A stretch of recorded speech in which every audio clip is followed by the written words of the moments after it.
आज जो टॉपिक हम करेंगे वो है ह्रासमान या घटती सीमांत उपयोगिता नियम, जिसे हम law of diminishing marginal utility कहते हैं इंग्लिश में। इस नियम को आवश्यकता संतुष्टि का नियम यानी लॉ ऑफ सेटिस्फाई भी कहते हैं। इस नियम का सर्वप्रथम जो उल्लेख था वो ऑस्ट्रियन अर्थशास्त्री एच गोसेन ने दिया था। इसीलिए इसे गोसेन का प्रथम नियम यानी गोसेन फर्स्ट लॉ भी कहते हैं। इस नियम के अनुसार जब हम किसी वस्तु की अधिक से अधिक इकाइयों का उपभोग करते हैं तो प्रत्येक अतिरिक्त इकाई से प्राप्त होने वाली सीमांत उपयोगिता घटती जाती है। इसका मतलब है कि अगर हम कंटिन्यूसली किसी चीज़ का किसी वस्तु का कंजम्पशन करते रहते हैं तो उसकी जो सीमांत उपयोगिता है वो धीरे धीरे घटती चली जाएगी। जैसे कि अगर हम इसे एग्जाम्पल से देखें तो देखिए यहाँ पे जो शेड्यूल दिया हुआ है, इसमें देखिए अगर हम पहले कोई इकाई ले रहे हैं वस्तु की, मान लीजिए कि हम रोटी खा रहे हैं, ठीक है। तो अब पहली जो रोटी खाई तो उसमें मिली 20 मार्जिनल यूटिलिटी यानी सीमांत उपयोगिता। फिर हम दूसरी खाएंगे तो उसमें हो जाएगी 16। 16 क्यों हो गई? क्योंकि अब हमारी थोड़ी भूख शांत हो गई है। अब उतनी यूटिलिटी नहीं मिलेगी, अब उतनी जो उसमें सीमांत उपयोगिता नहीं मिलेगी उस वस्तु को कंज्यूम करने से, जितनी हमें पहली वाली से मिली। फिर हम तीसरी खाएंगे रोटी तो उससे 10 सीमांत उपयोगिता मिली। चौथी खाने से 4 सीमांत उपयोगिता मिली। अब क्योंकि व्यक्ति का पेट भर गया है तो अब अगर वो खाएगा तो पांचवी जो है उसमें उसकी जो सीमांत उपयोगिता है वो ज़ीरो हो जाएगी, ठीक है। यानी कि अब इसके बाद अगर उसने और उस वस्तु का उपभोग किया यानी एक और रोटी खाई तो अब क्या हो जाएगी, उसे डिस यूटिलिटी यानी अब उस पर नेगेटिव इम्पैक्ट पड़ने लगेगा उस रोटी को खाने से।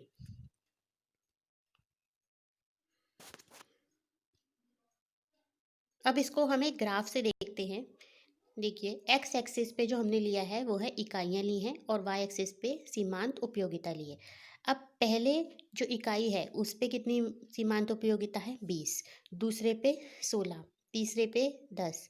और इसी तरह से जो अगर ये हम इस कर्व को बनाएंगे तो ये नीचे को गिरता हुआ होगा, यानी जैसे जैसे हम उपभोग करते जा रहे हैं किसी वस्तु का उसकी जो सीमांत उपयोगिता है वो घटती जा रही है। अब जो पांचवी इकाई है उस पे जो सीमांत उपयोगिता है वो ज़ीरो है। इसी को हम कहेंगे पॉइंट ऑफ सेटाइटी यानी पूर्ण तृप्ति बिंदु, यानी यहाँ पे जो व्यक्ति है वो पूर्ण रूप से संतुष्ट हो गया है। इसके बाद अगर छठी इकाई का उपभोग किया जाता है तो ये नेगेटिव में पहुंच गया यानी -6 हो गया है।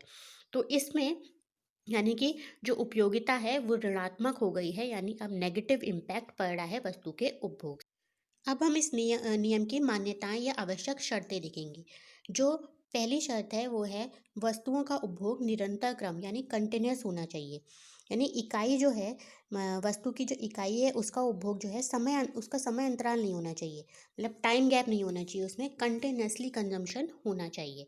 दूसरा है वस्तुओं की उपभोग इकाइयों का आकार पर्याप्त यानी प्रॉपर साइज का होना चाहिए।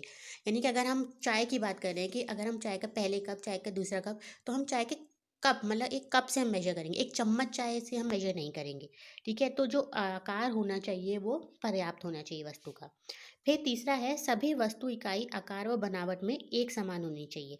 ये नहीं कि अलग अलग टाइप की चीज़ नहीं होनी चाहिए, वो एक होमोजीनियस यानी समरूप होनी चाहिए। फिर तीसरा है उपभोक्ता चौथा है उपभोक्ता की आय स्थिर होनी चाहिए, इसमें कोई चेंजेस नहीं होने चाहिए इनकम में। और फिर पांचवा है उपभोक्ता के फैशन रुचि एवं स्वभाव में कोई परिवर्तन नहीं होना चाहिए।